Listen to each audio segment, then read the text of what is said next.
अस्सलाम वालेकुम। कैसे हैं आप सब? उम्मीद है सब खैरियत से होंगे। मैं भी बिल्कुल ठीक ठाक हूँ। लास्ट टाइम मैंने आप लोगों के साथ अपने बच्चों की बैक टू स्कूल शॉपिंग की वीडियो शेयर की थी। आप लोगों ने उस वीडियो को पसंद किया, इतने अच्छे अच्छे कमेंट्स किए, उसके लिए बहुत शुक्रिया आप सबका। थैंक यू सो मच कि आप लोग मेरी वीडियोस देखते हैं, टाइम निकाल कर कमेंट करते हैं, लाइक करते हैं मेरी वीडियोस को। Thank you so much. लेकिन जो मेरी वीडियोस को लाइक नहीं करते वो प्लीज़ मेरी वीडियो को लाइक भी किया करें, और जिन्होंने अभी तक मेरे चैनल को सब्सक्राइब नहीं किया वो मेरे चैनल को सब्सक्राइब कर लें और बेल के आइकन को दबाना मत भूलिएगा, ताकि मेरी आने वाली वीडियोस भी आपको मिलती रहें। लास्ट टाइम बच्चों की कुछ चीज़ें थी जो रह गई थी, और मैंने अपने लिए भी कुछ बाय नहीं किया था, तो आज मैं वही शॉपिंग करने के लिए गई थी। मैं आपको वीडियो में आगे चलकर दिखाऊंगी कि मैं क्या कुछ लेकर आई हूँ अपने लिए और बच्चों के लिए, और घर की भी एक दो चीज़ें लेनी थी, तो वो मैं आपको दिखाऊंगी आगे चलकर, आपसे शेयर करूँगी ज़रूर। तो लेकिन उससे पहले ये मैं आपके साथ ग्रॉसरी शेयर कर रही हूँ, क्योंकि उस दिन हमने सोचा था कि चलो बाहर आए हैं तो वीकली ग्रॉसरी भी करते चलें। मेरे घर में तो जब भी मैं ग्रॉसरी कर कर आती हूँ, बच्चे शॉपिंग बैग के इर्द गिर्द ऐसे जमा हो जाते हैं जैसे हनी बीज जो हैं हनी के इर्द गिर्द जमा हो जाती हैं, क्योंकि उन्हें ढूंढना होता है अपने लिए स्वीट्स, चॉकलेट्स, कपकेक्स। उन्हें देखना होता है कि हमारे लिए आज ग्रॉसरी में क्या आया है। तो ये पहले तो सारी उन्हीं की चीज़ें पड़ी हुई हैं, जैसे स्विस रोल्स और कपकेक्स उनके लिए मैं लेकर आई थी, और फ्लेवर्ड योगर्ट है, बच्चे बहुत शौक़ से खाते हैं फ्लेवर्ड योगर्ट। तो ये कुछ चीज़ें उन्हीं की पहले पड़ी हुई थी। तो और अपने लिए फिर वेजिटेबल्स लेनी होती हैं, उसमें मैंने शलजम लिए थे इस बार, भिंडी ली थी और करेले लिए थे, बाकी मूलियाँ ली थी क्योंकि दिल बहुत चाह रहा था कि मूलियों के पराठे बनाऊं। और बाकी आपको पता है कि टमाटोज़, कोरिएंडर, मिंट, लेमन, ये सब चीज़ें, गार्लिक, जिंजर, ये तो हर बार ही लेना होता है क्योंकि इनके बगैर तो सालन बन नहीं सकता। तो बाकी बच्चों को आपको पता है कि सब्ज़ियां बच्चे बिल्कुल भी शौक़ से नहीं खाते, तो उनके लिए फिर इसलिए एक्स्ट्रा चीज़ें ला कर रखनी होती हैं, जैसे कबाब और ये फिलेट्स वग़ैरह, ताकि कभी उनको फिर मैं कबाब रोल बना देती हूँ और कभी बर्गर बना देती हूँ, कभी फ़िश एंड चिप्स। तो इस तरह फिर बच्चों के लिए करना पड़ता है। आपको पता है बच्चे बहुत चूज़ी होते हैं खाने के मामले में, तो उनके लिए भी फिर चीज़ें ला कर रखनी होती हैं।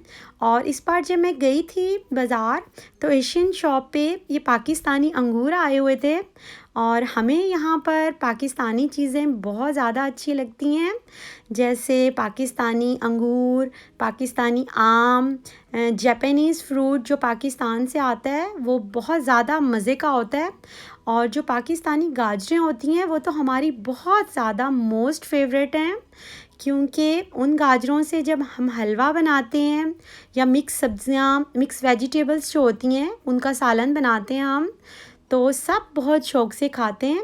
यहाँ की कैरेट्स में वो फ्लेवर नहीं होता, यहाँ की आमों में, यहाँ की ग्रेप्स में, वहाँ के ज़रा डिफरेंट फ्लेवर होता है। जैसे पाकिस्तानी अमरूद, ये बहुत हमारे फेवरेट हैं। इन मुल्कों में हम इन चीज़ों को, पाकिस्तानी चीज़ों को बहुत ज़्यादा मिस करते हैं। जब हम पाकिस्तान में हुआ करते थे तो हमें जो चीज़ें बाहर से आया करती थी तो हमें वो बहुत ज़्यादा अट्रैक्ट करती थी, कि जैसे बच्चों के कपड़े या चॉकलेट्स, जो भी चीज़ें पाकिस्तान से बाहर से हमारे हमारे रिलेटिव्स लेकर आया करते थे, तो हम बहुत वैल्यू दिया करते थे उन चीज़ों को। लेकिन अब हम इन कंट्रीज़ में आ गए हैं तो हमें पाकिस्तानी चीज़ें बहुत याद करते हैं और बहुत ज़्यादा वैल्यू देते हैं हम पाकिस्तानी चीज़ों को। जैसे अब यहाँ लेडीज़ के कपड़े होते हैं, तो जब पाकिस्तान से हमारे लिए कोई जाता है या हम मंगवाते हैं अपने पार्सल, हमें वो यहाँ पे तो नहीं मिलते। तो हर जगह की कुछ चीज़ें होती हैं जो वहाँ की आपको पसंद होती हैं, और कुछ एक इंसान की नेचर भी है, जो चीज़ उसके पास होती है वो उसको इतनी वैल्यू नहीं देता, लेकिन जो चीज़ उसके पास नहीं होती वो उसकी एक अजीब सी अट्रैक्शन होती है। शायद ये इंसान की नेचर है कि जो चीज़ उसके पास नहीं है उसने उसको ज़्यादा वैल्यू देनी है। तो मुझे भी ऐसे ही होता है, बल्कि सब जो यहाँ रहते हैं वो सब जानते होंगे कि हम लोग पाकिस्तानी चीज़ें हमारे लिए क्या वैल्यू रखती हैं। और जैसे पाकिस्तानी जो कुकीज़ हैं, प्रिंस, गाला, टक बिस्किट, ये सब हमें यहाँ की कुकीज़ की निस्बत ये वाले जो बिस्किट्स हैं हमें बहुत ज़्यादा पसंद आते हैं। तो खैर ग्रॉसरी का तो यही था कि जितनी चीज़ें चाहिए थी वो सब मैं ले आई थी। और बाकी गोश्त का ये होता है कि हम लोग लैम लाते हैं यहाँ पे, हाफ़ लैम, और उसके फिर पैकेट्स बनाकर अपने हिसाब से रख लेते हैं। पाकिस्तान में तो बीफ या मटन आया करता था, मगर यहाँ हम लोग लैम लाते हैं और अपने हिसाब से चिकन भी 4 या 6 या 5 लाकर होल चिकन रख लेते हैं, बोनलेस और मीन्स। और फिर जब ख़त्म हो जाता है तो फिर 1-2 वीक के बाद जाकर फिर दोबारा हम लोग ग्रॉसरी करते हैं। तो बाकी इसी तरह बस ग्रॉसरी समेटने के बाद ये जो चीज़ें मैंने शॉपिंग की थी अपनी, मैं आपके साथ अब वो शेयर करने लगी हूँ। लास्ट टाइम बच्चों के साइज़ के ट्राउज़र्स नहीं मिले थे और मेरे बेटे के जंपर नहीं मिले थे स्कूल के, तो मेरी बेटियों के जंपर मैं ले आई थी और उनके समर ड्रेसेस भी, लेकिन उनकी टाइट्स नहीं मिल सकी थी। और हर स्कूल में डिफरेंट कलर की टाइट्स चलती हैं। मेरी जो बड़ी बेटी है उसको ब्लैक कलर्स की चाहिए होती हैं, और जो मेरी छोटी बेटी हैं उनको वाइट और ग्रे कलर की होती हैं जो उनके स्कूल यूनिफॉर्म में हैं। तो वाइट वाली तो उनके समर ड्रेसेस के साथ बिल्कुल चल जाएंगी, और जो ग्रे हैं वो मैं सर्दियों के लिए लाई हूँ। जो मैंने उनके ट्राउज़र्स ख़रीदे हैं उनके नीचे से वो वेयर करेंगे इंशाल्लाह, क्योंकि मौसम अब चेंज हो रहा है। यहाँ पे काफ़ी ठंड स्टार्ट हो रही है और अब आगे आगे मौसम और भी सर्दी आती रहेगी। तो ये टाइट्स फिर आप नी हाई सॉक्स पहन भी लेते हैं तो भी आपको ठंड लगती है, तो फिर ये टाइट्स काम आएंगी आगे। बाकी ये कुछ सॉक्स थी जो मैंने अपने बेटे के लिए ली हैं। और ये मेरा फ़ेस वॉश भी ख़त्म हुआ था। मैं वैसे गार्नियर का भी यूज़ करती हूँ, बॉडी शॉप के भी फ़ेस वॉश में यूज़ कर रही थी, जो सब फिनिश हो गए हैं। तो इस बार मैं क्लीन एंड क्लियर लाई हूँ। जब मैं पाकिस्तान में थी तो मैं clean and clear he use किया करती थी। यहाँ के डिफरेंट ब्रांड्स यूज़ करना शुरू कर दिए, जैसे सिंपल का, न्यूट्रोजेना, लेकिन इस बार बहुत अरसे बाद मैंने फिर ये क्लीन एंड क्लियर का फ़ेस वॉश लिया है। और हमारी जो आयरन थी वो सही काम नहीं कर रही थी, तो इस बार ये सेल पर लगी हुई थी तो मैंने ये भी बाय की है, और बहुत अच्छी आयरन मिल गई है और प्राइस भी बहुत रिज़नेबल थी क्योंकि सेल पर थी ये मिली है मुझे।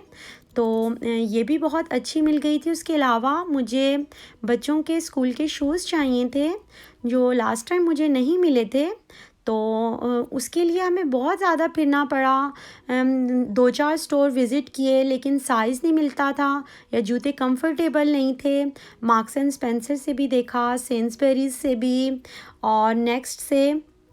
तो ये मेरे बेटे के जो शूज़ हैं ये मुझे क्लार्क से के शूज़ थे, लेकिन ये मुझे टीके मैक्स से मिले हैं और बहुत रिज़नेबल प्राइस पे मिल गए थे वहाँ से। और मेरी बेटी के लिए भी मैं टीके मैक्स से चेक करती रही कि वहाँ से कोई शूज़ मिल जाएं, लेकिन उसके तो नहीं मिले थे। तो फिर मैंने अपने लिए बाय कर लिए थे, वो मैं आपको दिखाऊंगी अभी आगे कि मैंने अपने कौन से लिए हैं। ये वाले जो शूज़ हैं ये मेरी बेटी के स्कूल शूज़ हैं, ये मैंने नेक्स्ट से बाय किए हैं उसके लिए। बहुत कम्फी थे और बहुत अच्छे थे, तो उसके लिए मैंने ये लिए हैं। और टीके मैक्स से जो शूज़ ये मैं अभी आपको दिखा रही हूँ, ये गोल्डन से जो इनके ऊपर डॉट से आपको नज़र आ रहे हैं, ये पंप्स मैंने अपने लिए लिए हैं। बहुत ज़्यादा अच्छे लग रहे थे मुझे और पहनने में भी बहुत ज़्यादा मज़ा आ रहा था इनको पहनकर। तो फिर मैंने अपने लिए ये बाय कर लिए। और मैंने एक और जूते भी लिए हैं, वो भी मैंने अपने लिए ही लिए हैं, वो भी मैंने टीके मैक्स से बाय किए हैं। उनका डिज़ाइन भी बहुत अच्छा था और इन जूतों की प्राइस जो टीके मैक्स से हम लेते हैं बहुत रिज़नेबल प्राइस में मिल गए थे। तो मुझे ये भी बहुत अच्छे लगे थे, क्योंकि जब हमने बाहर जाना होता है ग्रॉसरी के लिए या शॉपिंग के लिए या कभी हम आउटिंग के लिए जाते हैं तो हील्स बहुत ज़्यादा देर आप पहन नहीं सकते। आप इतनी देर वेयर करते हो तो आप बहुत टायर्ड हो जाते हो, तो इसलिए मैंने ये अपने लिए ख़रीदे हैं। तो बस ये थी मेरी शॉपिंग, ग्रॉसरी भी, और जो चीज़ें मैंने ली हैं वो सब मैंने आपके साथ शेयर की हैं।